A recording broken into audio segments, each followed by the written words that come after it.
Assalamualaikum warahmatullahi wabarakatuh. Yang kami hormati Ibu Alfi Rohmatul Hidayah, SIKOM M.Medcom. Perkenalkan, kami dari kelompok 4. Di sini kami akan menjelaskan tentang dinamika perumusan hingga penetapan Pancasila dalam sidang BPUPKI hingga sidang BPKI. Nama kelompok Aulia Dwi Pratiwi, NRP 20362310033, Talita Nur Azizah, NRP 20362310044, Almer Eka Saputra, NRP 20362310047, Naufal Khairullah, NRP 20362310048, yang terakhir Koberindra Aryadi, NRP 20362310049. Pembentukan BPUPKI. Proses perumusan Pancasila sebagai dasar negara adalah diawali dengan pembentukan Badan Penyelidik Usaha-Usaha Persiapan Kemerdekaan Indonesia yang disingkat dengan BPUPKI. BPUPKI bertugas untuk menyelidiki dan menyusun rencana mengenai persiapan kemerdekaan Indonesia. Jepang mengalami kekalahan di Asia Timur Raya. Jepang banyak menggunakan cara untuk menarik simpati, khususnya kepada bangsa Indonesia dengan membuat suatu janji bahwa Jepang akan memberikan kemerdekaan bagi bangsa Indonesia yang diucapkan oleh Perdana Menteri Kuniaki Koiso pada tanggal 7 September 1944.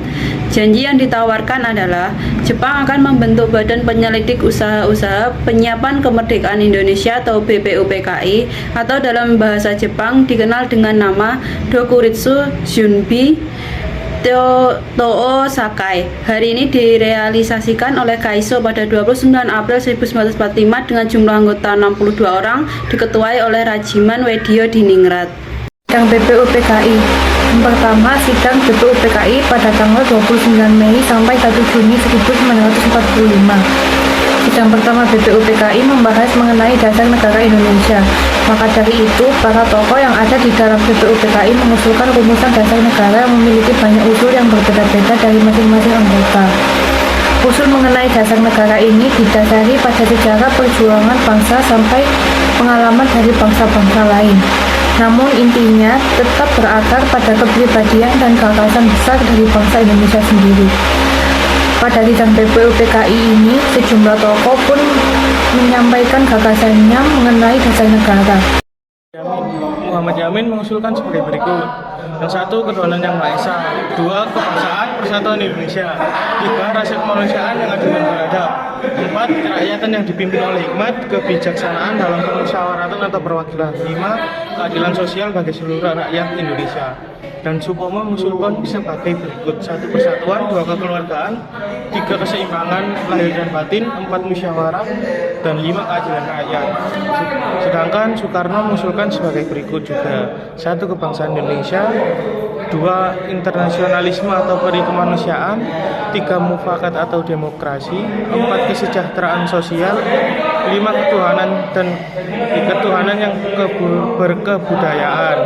Dari hasil sidang pertama tersebut, BPUPKI membentuk panitia kecil yang bertugas untuk mengumpulkan usulan para anggota yang akan dibahas pada sidang berikutnya.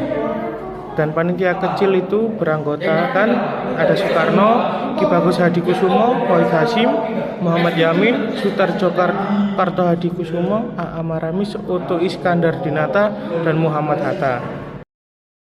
Sidang BPUPKI 10-17 Juli 1945. Setelah menggelar rapat dan menghasilkan putusan mengenai dasar negara Indonesia, panitia kecil kemudian menggelar rapat tidak resmi bersama BPUPKI.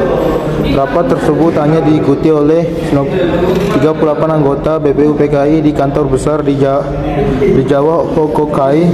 Sidang itu menghasilkan keputusan untuk membentuk panitia 9 yang bertugas untuk menyelidiki usul-usul mengenai perumusan dasar negara. Setelah panitia 9 bekerja dan memiliki hasil, mereka menuangkan dasar negara Indonesia dan membuat rancangan UUD yang dituangkan dalam Piagam Jakarta. Selanjutnya isi Piagam Jakarta dibawa ke sidang pada 10-17 Juli 1945. Piagam Jakarta tersebut memiliki isi rumusan dasar negara yang merupakan hasil yang pertama kali disepakati di dalam sidang. Rumusan dari negara tersebut yang terdapat di dalam naskah Piagam Jakarta terdiri dari sebagai berikut: 1.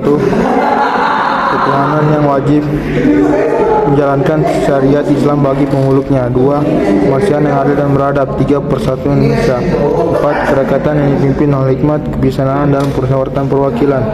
5. Keadilan sosial bagi seluruh rakyat Indonesia. Namun beberapa tokoh perwakilan dari Indonesia Timur menyatakan keberatan dengan sila pertama dalam rumusan tersebut. Pasalnya, rakyat Indonesia tidak hanya berasal dari kalangan muslim. Hal itu menjadi salah satu latar belakang perubahan sila pertama Pancasila menjadi ketuhanan yang Maha Esa. Pembentukan PPKI. Berakhirnya kerja BPUPKI pada 7 Agustus 1945 dibentuklah Panitia Persiapan Kemerdekaan Indonesia atau PPKI pada 9 Agustus 1945 diketuai oleh Soekarno dan wakilnya Muhammad Hatta. PPKI bertujuan untuk mempercepat persiapan kemerdekaan Indonesia. Panitia ini beranggotakan 21 orang yang semua anggotanya terdiri 12 orang Jawa, 3 orang Sumatera, 2 orang Sulawesi, 1 orang Kalimantan, 1 orang Nusa Tenggara, 1 orang Maluku, dan 1 orang peranakan Tionghoa. Namun, tanpa sepengetahuan Jepang, Soekarno menambah 6 orang lagi, sehingga total ada 27 anggota. Sidang PPKI. Yang pertama, sidang PPKI 18 Agustus 1945.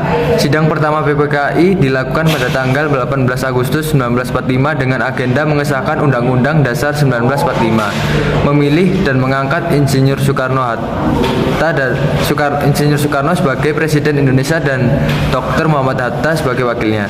Dalam sidang tersebut, PPKI juga menetapkan bahwa tugas Presiden sementara dibantu oleh Komite Nasional Indonesia Pusat sebelum MPR dan DPR terbentuk. Yang kedua, sidang PPKI 19 Agustus 1945. Sidang berikutnya diadakan tanggal 19 Agustus 1945. Dalam sidang kedua memiliki agenda untuk membentuk 12 kementerian, 4 menteri negara, dan membentuk pemerintah daerah Indonesia yang dibagi menjadi 8 provinsi dan dipimpin oleh seorang gubernur. Yang ketiga, sidang PPKI 22 Agustus 1945.